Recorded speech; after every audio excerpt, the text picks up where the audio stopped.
el tema de bloqueo regional de tipo central. Hoy nos vamos a enfocar en lo que es la anestesia raquídea y vamos a comenzar definiendo como un bloqueo neuroaxial cuyo sitio de acción es la raíz nerviosa. Por tanto, se considera como al administrar el anestésico local en el espacio subaracnoideo o espinal como la interrupción del estímulo nervioso autonómico, sensitivo y motor. Es de ahí que también se indica que se considera o se dice que es un bloqueo secuencial que comienza en las fibras nerviosas más delgadas, como son las autonómicas y termoalgésicas, terminando por las más gruesas que vienen a ser del tacto, presión y motricidad. La anestesia raquídea también es conocida como intradural o espinal. Una vez más vamos a indicar que la historia es, si bien no es un acápite, pero sí es un punto muy importante porque es necesario saber de dónde se ha originado esta técnica, ¿verdad? Entonces, Albert Niedman, que era un farmacéutico químico, aisló por primera vez la cocaína.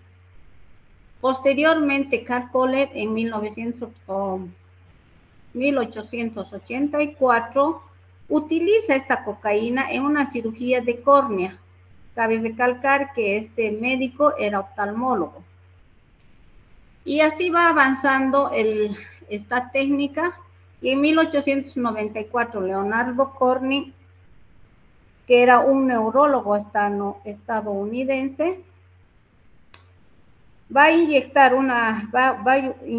la cocaína en las apófisis interespinosas en un can, demostrando así que la primera anestesia neuroaxial. Y finalmente, Augusto Vier, en 1898, realiza la primera anestesia raquídea en seres humanos. ¿Y cómo lo logra este médico? Tenía un asistente, Hildebrandt, que de manera, él le indica dónde le va a administrar, le va a hacer la punción y viceversa, ¿no? Él también la misma técnica utiliza en su asistente, y así va a demostrar la primera anestesia raquídea en humanos. Una vez más, para todos, recordarles la importancia de saber y conocer la anatomía para estas técnicas regionales.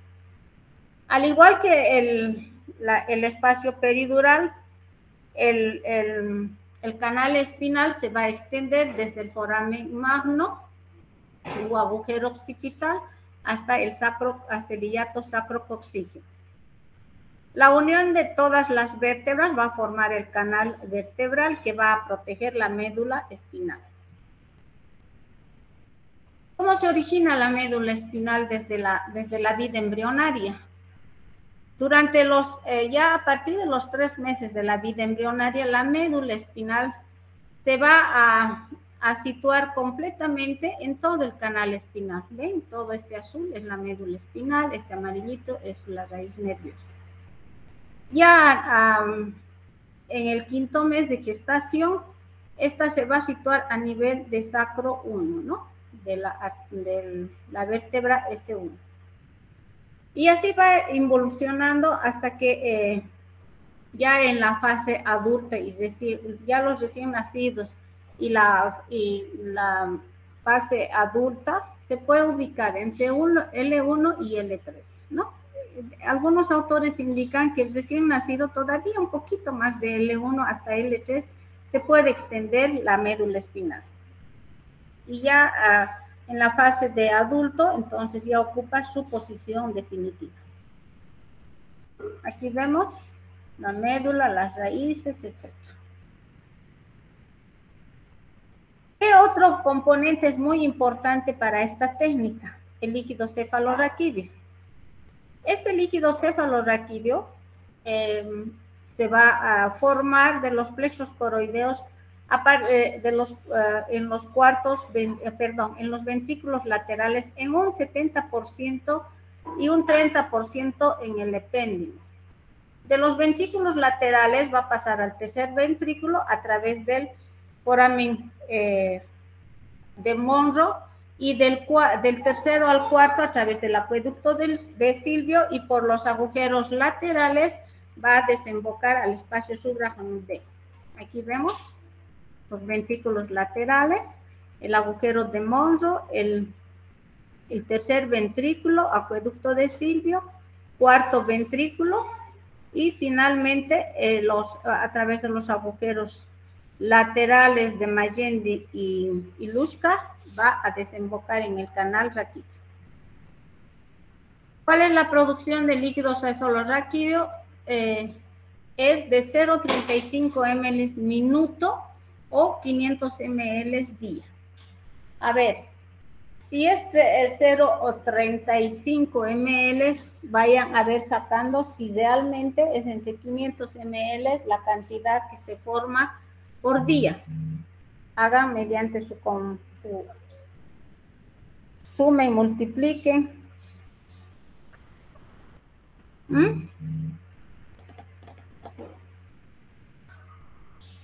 A ver, alguien que saque esa multiplicación. Sí, doctora, salen 504 ml día. ¿No ve? 504, ¿no? Entonces la teoría es cierta. Esta producción va a tener jóvenes, ¿se ve? Algo ha pasado, he sufrido un corte. Hola. Doctora, todavía se ve, estamos en la diapositiva de anestesia raquídea. Sí, pero aquí se me ha apagado. A ver, déjenme un ratito, voy a salir y voy a esto.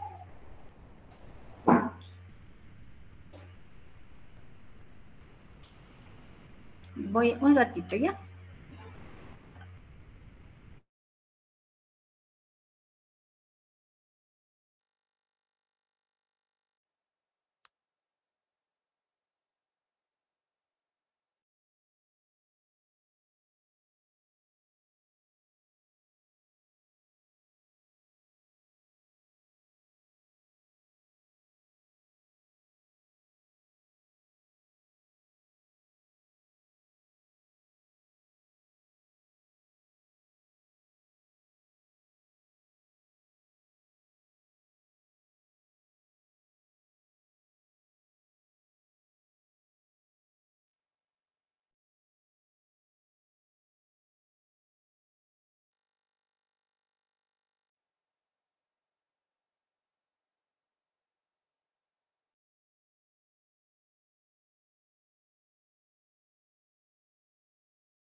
Ya.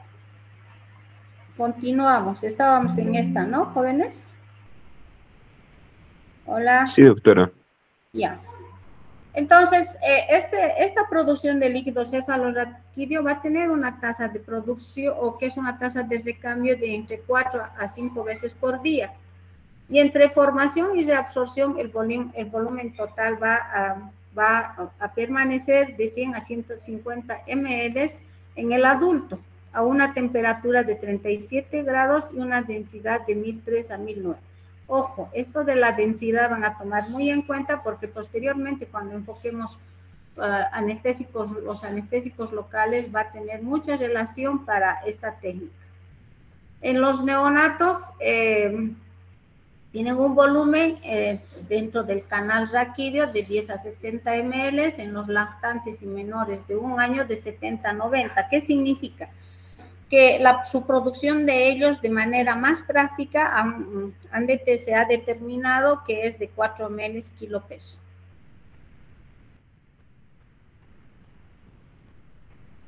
Bien, ¿cuáles son las funciones del líquido cefalorraquídeo?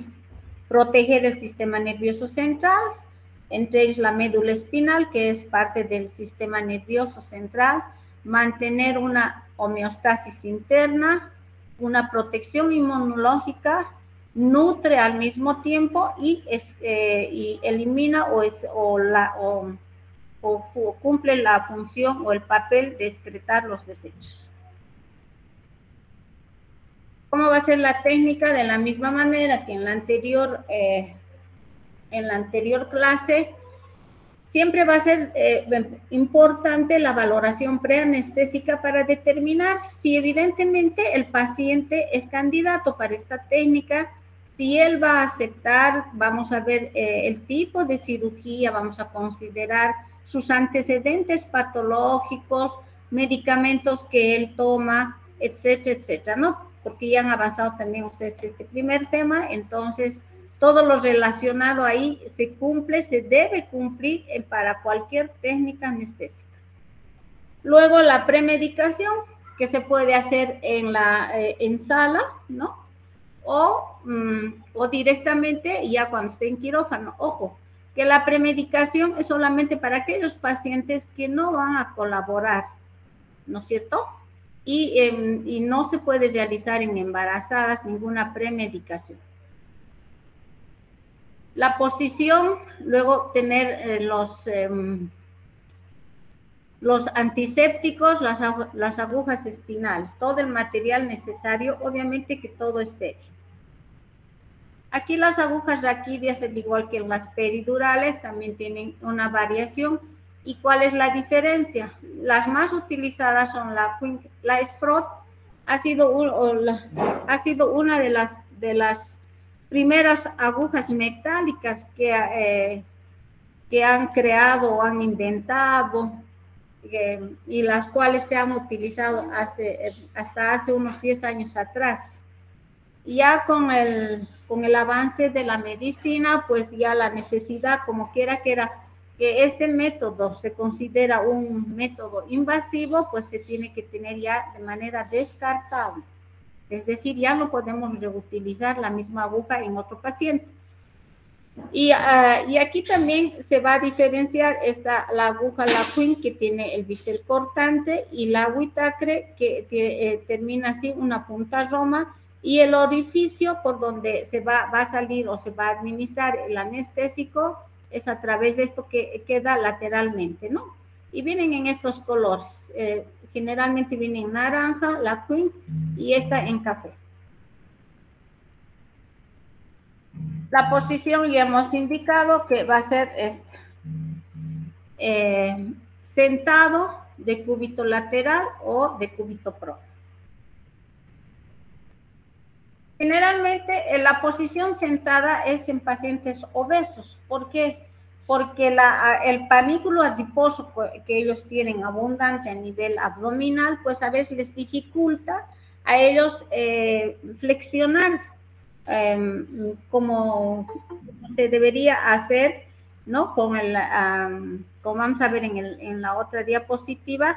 Entonces, para ellos un poquito esto les va a dificultar y alcanzar una buena posición. En cambio, en sentada es más fácil distinguir la apófisis espinosa y los espacios intervertebrales también un poquito se va a poder abrir mejor que de cúbito lateral.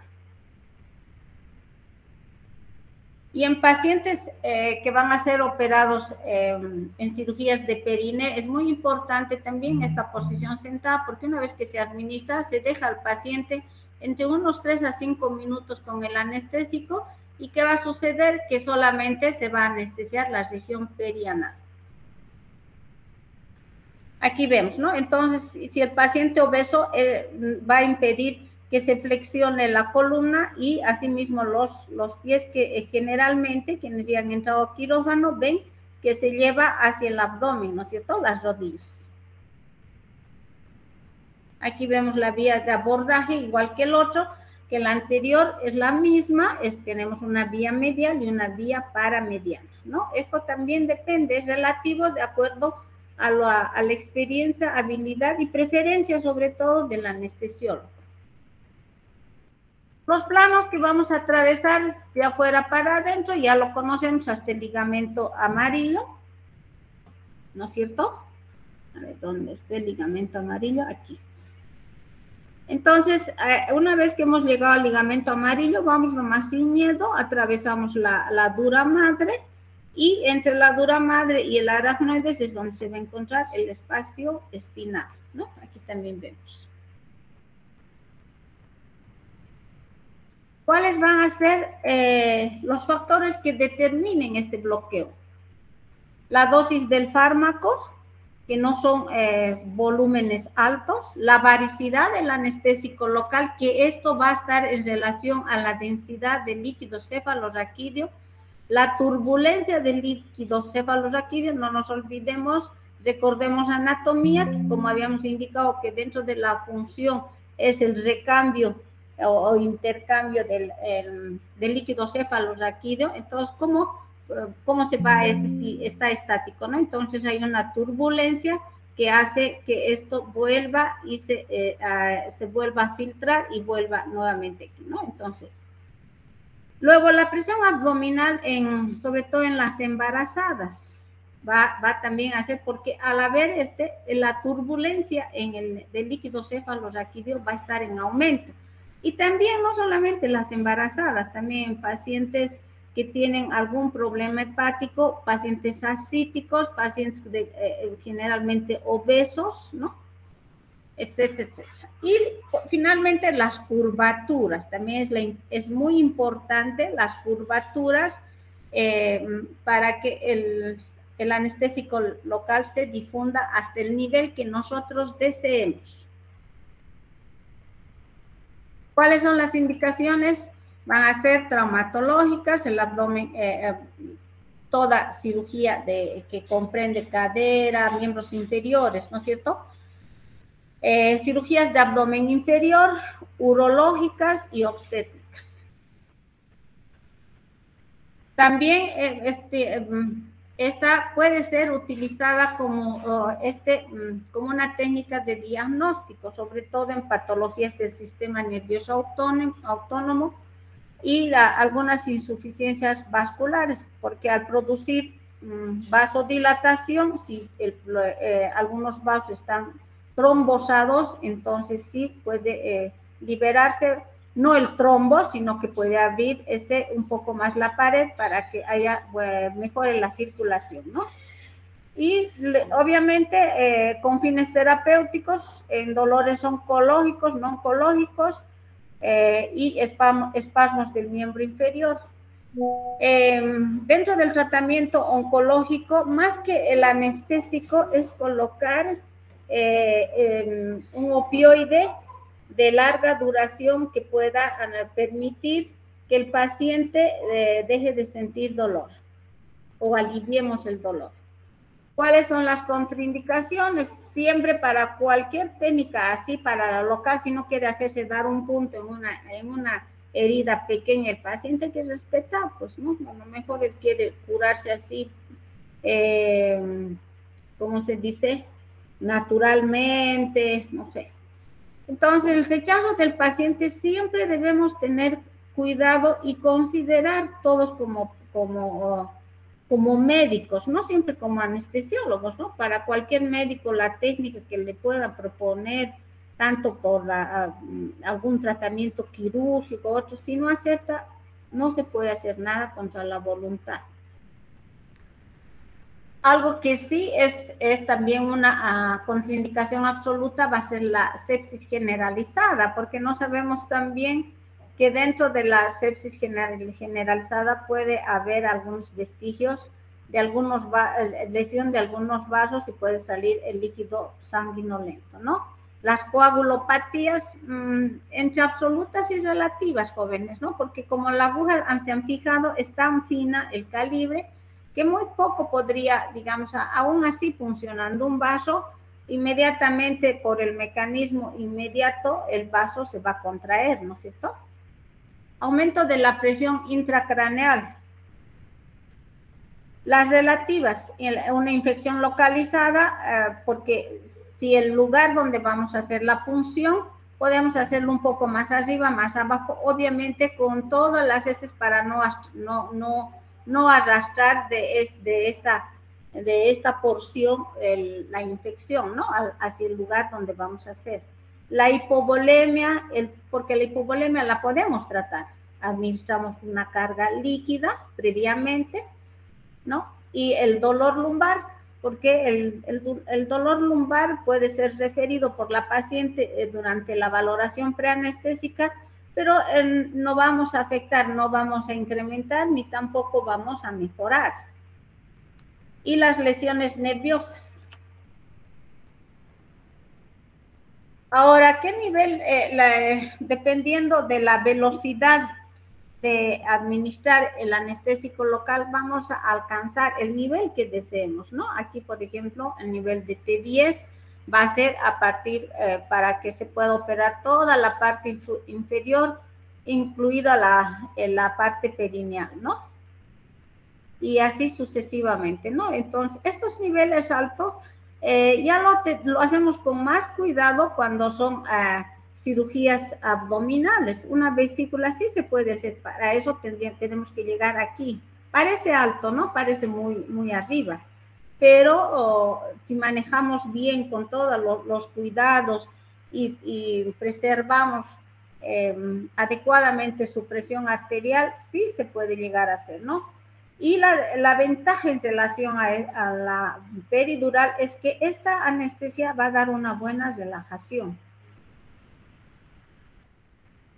¿Cuáles son los cambios fisiológicos? A nivel cardiovascular, la hipotensión arterial va a ser inminente en la mayoría de los pacientes, donde se permite entre un 15 a 20% que disminuya sobre su presión basal con la que ha entrado el paciente. Ejemplo, ¿cuánto es la presión normal que manejamos nosotros? Alguien que diga. Hola. 80-120. Muy bien, 80-100. Si decimos que hasta un 20% vamos a estar seguros de que los órganos nobles van a estar bien irrigados, ¿cuánto sería el límite que nosotros tendríamos que manejar la presión en ese paciente? Menos el 20%. Diga. 64-96. Más o menos, ¿no? 90-60, ¿no? Entonces estamos en un rango de pero si mantenemos, mejoramos un poquito y mantenemos a su nivel basal, también no hay problema. Pero eso es lo que mientras se tenga este rango de hipotensión, obviamente que los órganos están preservados. Pero si no controlamos la hipotensión, esto va a desencadenar una bradicardia que nos va a complicar aún más. Ojo, por eso es que para esta técnica sí o sí debemos hacer una precarga anticipada previamente, ¿no? Antes de la anestesia, sobre todo en las embarazadas. Ahora, a nivel respiratorio sí va a tener efecto esta técnica, ¿no? Cuando hacemos, sobre todo, llegamos a T4, ¿no es cierto?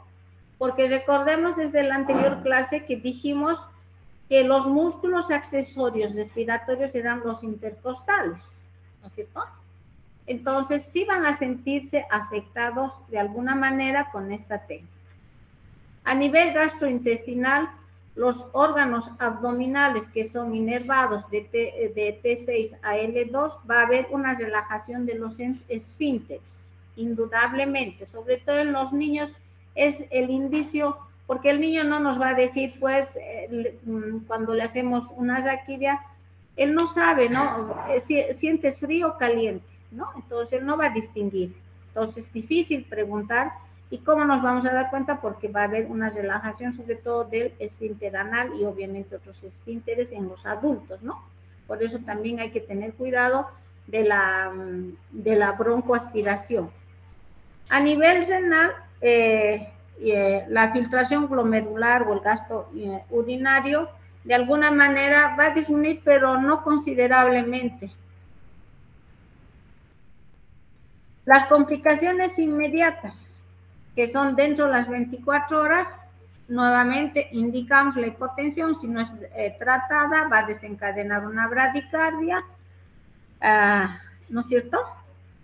Luego, una punción hemática en pacientes anticoagulados, que podemos pegarle un vaso no más de un calibre de pequeño a mediano.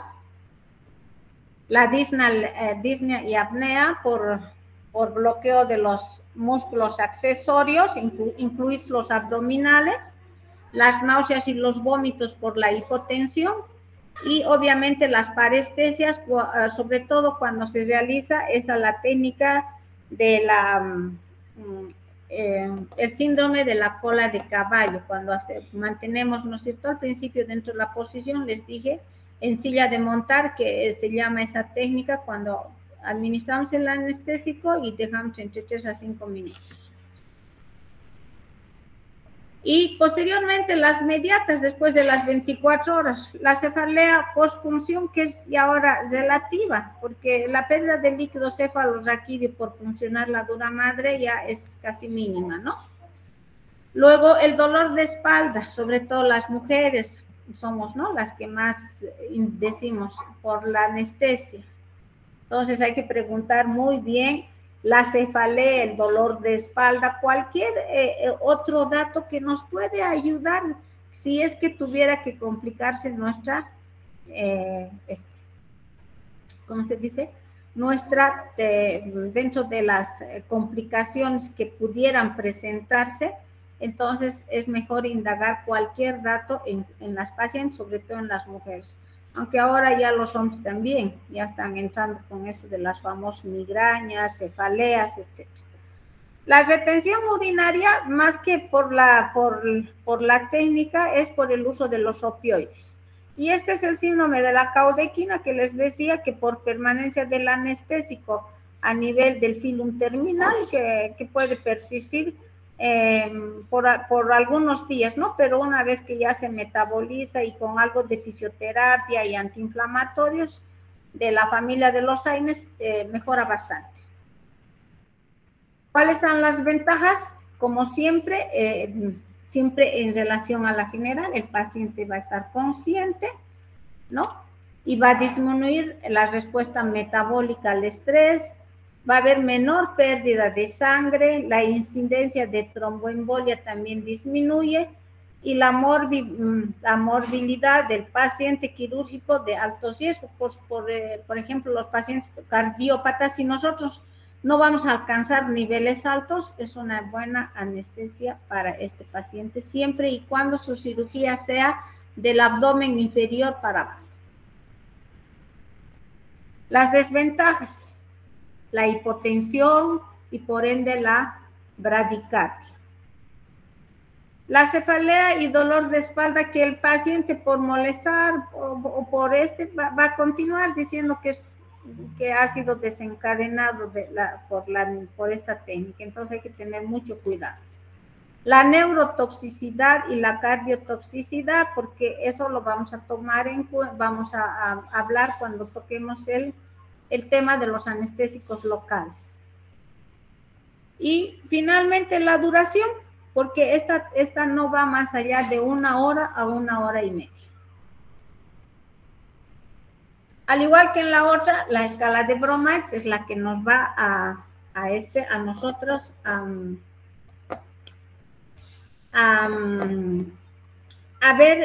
tomar en cuenta esta escala para ver el grado de bloqueo del paciente, ¿no es cierto? Y va a ser como en la otra que les dije, ¿no es cierto? Apenas el paciente pueda mover el pie, es ya motivo de alta, de anestesia. Y en la otra era del 1 al 4, esta es del 0 al 3, ¿no es cierto? O sea, aquí que no mueve nada, o sea que no hay bloqueo, que puede doblar la rodilla, es un Bromage 1, Bromage 2, que puede mover solamente el pie, y 3, que no puede mover, ¿no? Entonces va en esa relación. ¿Alguna pregunta?